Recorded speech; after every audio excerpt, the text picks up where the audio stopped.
श्रीं ह्रीं क्लीं ग्लौं गं गणपतये वरवरद सर्वजनं मे वशमानय स्वाहा।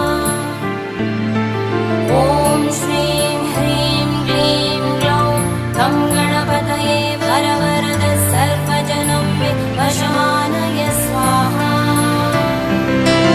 ॐ श्रीं ह्रीं क्लीं ग्लौं गं गणपतये वरवरद सर्वजनं मे वशमानय स्वाहा।